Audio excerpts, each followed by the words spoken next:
ଘଣ୍ଟା ଭକ୍ତ ମାନ ପାଇଁ ଅଲଗା। ଯୋଉ ଭକ୍ତ ଯୋଉଠୁ ଆସିବ ତାର ସମସ୍ତ ଦୁଃଖ ବୁଝିକି ତାକୁ ଛାଡ଼ିଦେଲା।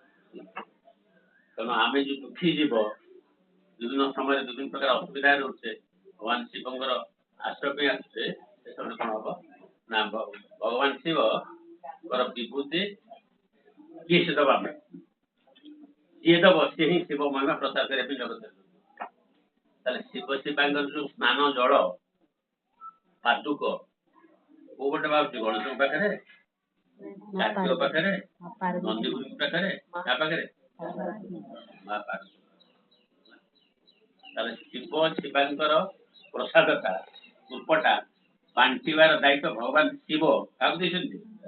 ନଟ ଗଣେଶ ନଟ କାର୍ତ୍ତିକ ଏଇଟା କମ ନିଶ୍ଚୟ ପାରୁଛୁ କାହାକୁ ଦିଆଗଲା? ମାଙ୍କୁ ଦିଆଗଲା, ମାଙ୍କୁ ଦିଆଗଲା, ମାଙ୍କୁ ତାଙ୍କର ବିନା କୃପାରେ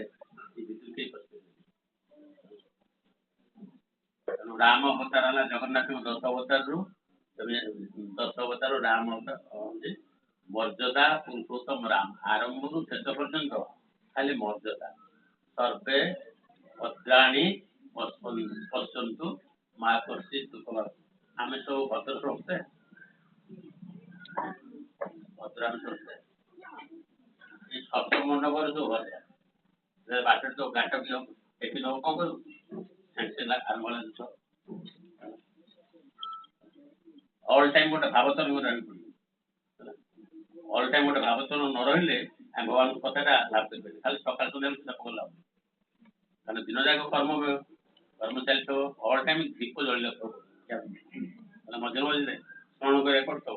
ଯଦି ତାଙ୍କ ନାଁ ନେଇକି ତାଙ୍କ ରୂପଟା ତମ ଇଷ୍ଟ ଆସିଗଲା ଇଷ୍ଟ ଦେବତା ଆସିଗଲା ତେଣୁ ଜାଣିବ ଯେ ମୋ ମାଇଣ୍ଡଟା ଠିକ ଅଛି ଯେତେ ଯିଏ କହିଲେ ମୁଁ ରାଗିବି ମୁଁ ରାଗିଲେ ମୋର କ୍ଷତି ମୋ ବ୍ଲଡ ପଏଜନ ହେଇଯିବ। ତେଣୁ ରାମ ଅବତାର ଆରମ୍ଭରୁ ଶେଷ ପର୍ଯ୍ୟନ୍ତ ହଉଛି ମର୍ଯ୍ୟାଦା। ସକାଳୁ ଉଠିଲା ବଶିଷ୍ଠ ତାଙ୍କର ଗୁରୁ ସକାଳୁ ଉଠିଲା କଣ କରିବେ ଏ ଜଣେ ଅବତାର ବଶିଷ୍ଠ ଜାଣିଛି ଯେ ଭଗବାନ ବୋଲି ହେଲା ଦି ଆଣ୍ଠୁ ପକେଇକି ପ୍ରଣାମ କରିବେ। ଏବଂ ରାବଣ ପରେ କହିଥିଲା ଯେ ମୁଁ ସୀତାକୁ ନେଇଥିଲି ଚୋରିକି ନେଇଥିଲି କଣ କରିବାକୁ ସୀତାକୁ ଚୋରିକି ନେଇଥିଲି କଣ କରିବା ପାଇଁ ପୁରା ରାକ୍ଷସ ହେଲା ଚୋରିକି ନେଇଥିଲି ଚୋରେଇକି